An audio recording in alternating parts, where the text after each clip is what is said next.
Sure.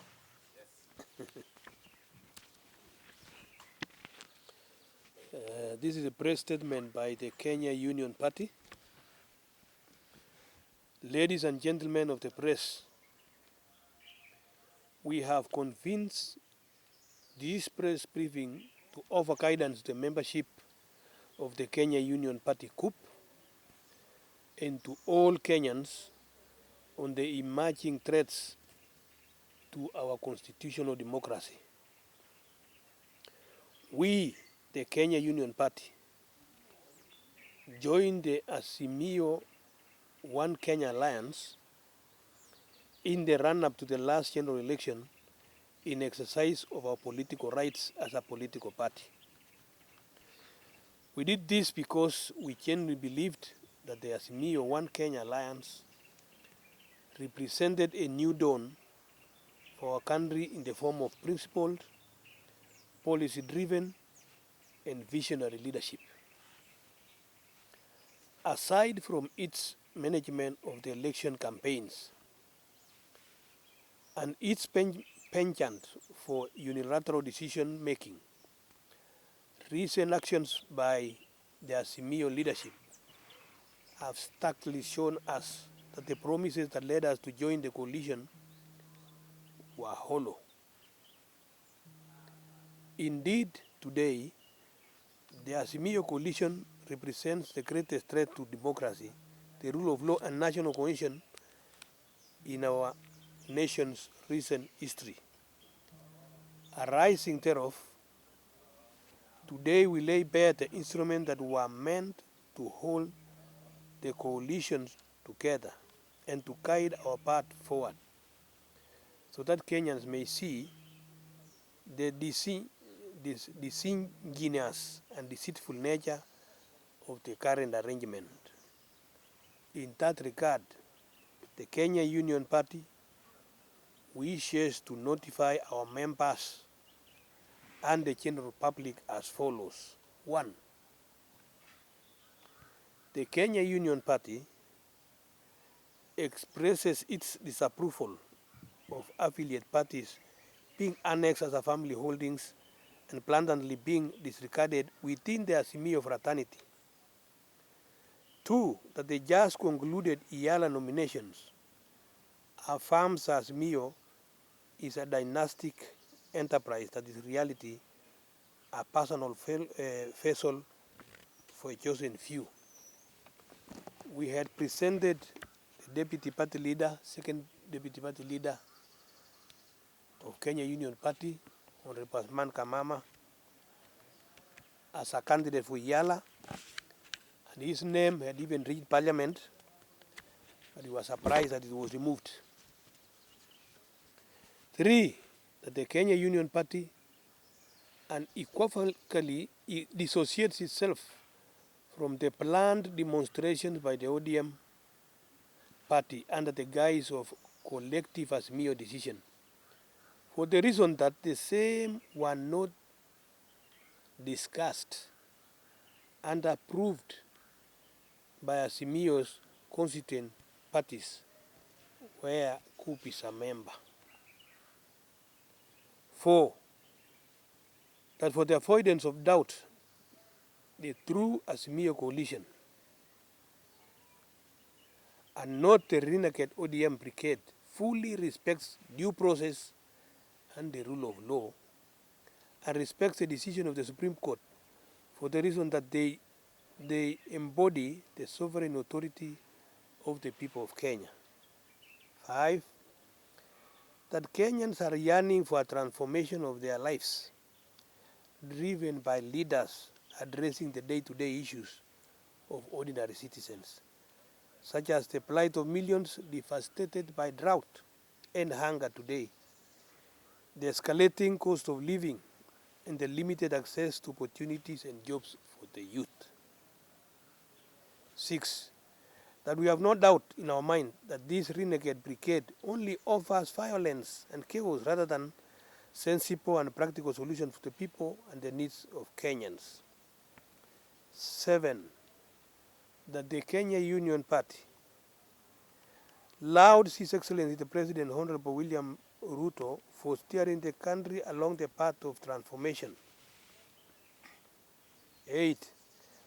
That in less than 100 days in office, His Excellency the President has been able to inspire a renewal of our national ethos. And his government record had already secured amazing achievement, and that has got the admiration of the world. 9.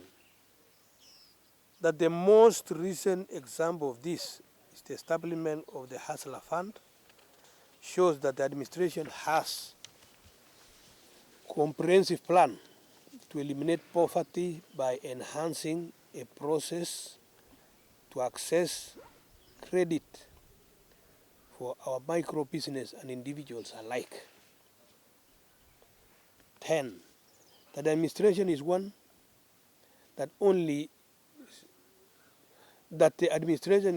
not only says but also deliver, as shown by the fact that the elusive fertilizer subsidy promised in previous administration has finally been received by our farmers. You can confirm some of us are farmers from the Greater Rift Valley. The fertilizer has arrived. 11. That as a responsible and responsive government, the administration has implemented a suspension of the importation of maize until all the locally produced maize is utilized. A sign that we now have a government that listens and cares for the plight of farmers. And I say this with confidence because I'm one of the farmers from Rift Valley. We were struggling with our yield of maize, which now has favorable markets. Today, we can confidently sell our produce because the government has intervened. We are proud of that. 12. That the new security policies, interventions such as the recruitment of national police reservists, boldly indicate his government's commitment to peace and security across all Kenya, with many more nonsense successes in many other areas of our public lives. Ladies and gentlemen, as a party, Kenya Union Party, we are committed to calling it as it is, which means recognizing when the administration has secured successes, as well as calling it out when it appears that they have gone wrong. This is a far cry from the position taken by the ODMs in denunciations that we have been reading in the papers, where they denounced all the administration's policies and programs so far given, even those such as the ones that we have highlighted above, that are really undoubtedly very transformative. Kenya is our motherland, our home, and our sacred inheritance passed down to us by the previous generations to hold in trust for future generations. No single person, no party, or group of families is greater than the nation. No Kenyan should ever dream that their narrow ambitions are more important than the peace, security, cohesion, and the development of the people of Kenya. Whether in government or outside government, all politicians must respect the basic tenets of our constitutional democracy, particularly respect for the rule of law and respect for judicial decisions. The removal of IBC commissioners is a legal process provided for by our supreme law as a fair and just means by which the senior management of the election body can be held accountable to the people of Kenya. This is not partisan question. It is to ask, are we as a nation of laws, are we a nation of laws or a nation of lawlessness? Are we a country where no one is above having to answer for their conduct in the discharge of the public trust, or are we a nation for the rule of the jungle? Our sister party in Azimio, the ODM party, must hold the planned demonstrations that pose a great and grave threat to the peace, democracy, and the development that we have achieved so far. Kenya needs a dynamic opposition that is very loyal to the Constitution of Kenya and the overriding interests of our people, rather than one which wishes to selfishly heighten political tensions and threaten violence and destruction in all the pursuits of a handshake that may never come. May God bless you all. May God bless our beloved nation, Kenya. Signed by myself, Professor John Lonyangapuo, the party leader, Kenya Union Party. Thank you. I may ask, if we must exit Azimio la Umoja, it will be the decision of the top organ of our neck, which is for Kenya Union Party. And we are going to make that decision soon, because I've just told you the season for the law for exiting is almost there. So we will reorganize ourselves and listen to what the people will tell us. If we think that we should continue subscribing to the Azimio, they will tell us. But we must tell you here and now, even if they tell us to join Kenya Kwanza, we will also not keep quiet if we see something that's not going right. We still have to mention, just like we have just said, the Azimio la Umoja is introducing something which is strange.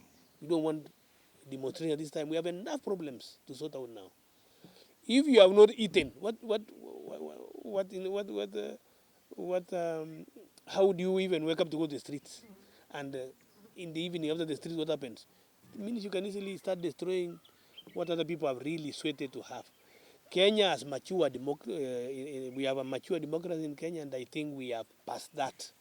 We have, and the leadership of information, they know that, and there is a way of ventilating. Parliament is a very busy place.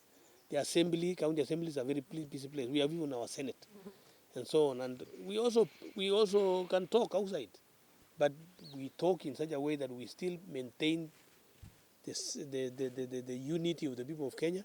We still maintain our ethos as a nation. We don't want to lose that. It doesn't matter whether it's William Ruto who is the president, or Raila, or anybody else.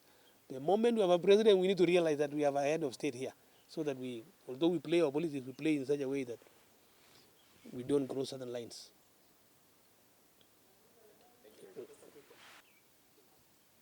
Which one? No, which?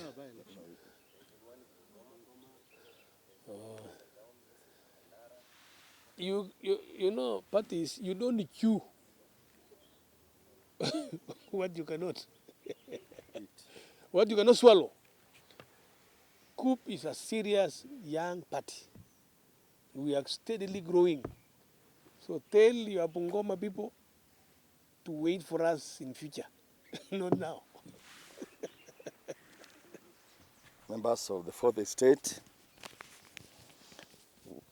we want myself and Honorable Rotino, because we will comment later, to be associated with all the sentiments expressed by our party leader. We are totally in support of what he has said.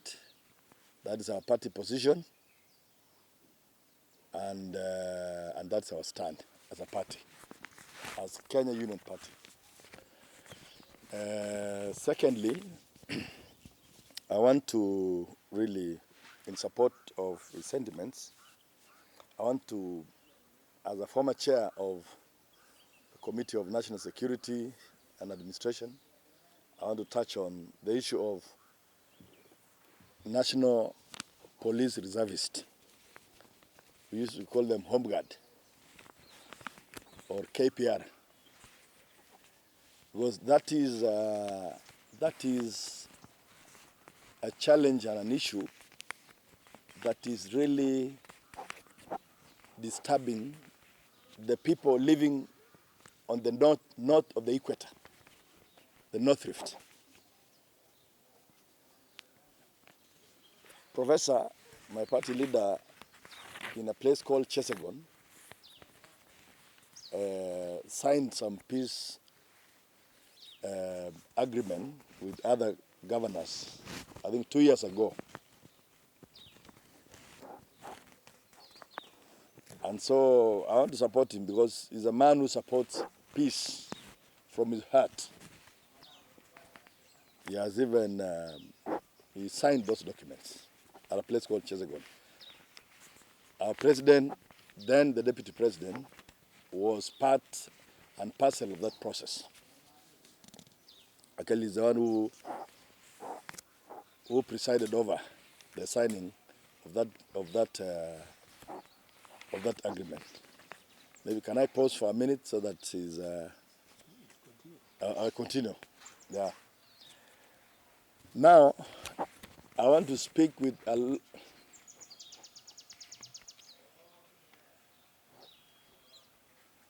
I go ahead? These guys are, who are these guys? I want to echo what my colleagues have said. I want to be very brief. And I want to say that as a party called Kenya Union Party, we really support what the president is doing. In all aspects, me especially as a business person, I really support the Hustler Fund. The thought of Hustler Fund to be able to help our unemployed youth, because we know we have a lot of unemployment in this country. And one of the things that's going to help us is the Hustler Fund. So what has been formed is extremely something that we as a party support the sentiments and the work that the president is doing. Secondly, I want to support the KPR issue, as my colleagues have said, because we have suffered a lot as far as cat rustling is concerned. And the previous government really got away with the KPR because there was no structure. I believe that the president now knows what was happening before. And I believe that he is going to streamline this issue of KPR, because that will be the ultimate solution to be able to empower the people within those communities. Because we know the administrative police, the police officers might not be able to do exactly what the KPR will do. So I believe the president is going to streamline and give a policy guideline on KPR. So as members of COOP, we support the president wholeheartedly, and we want to give him all the support that he needs to be able to run the government. For what he has done within 100 days, less than 100 days, he has done something very remarkably, and I believe that he has a lot because he has a vision. Where leadership has no vision, people will perish. But I believe the president has a vision for this country, and he's taking this country somewhere. So with those few ones, I want to echo what my party chairman has said, and I believe that we are going to go somewhere. Thank you very much.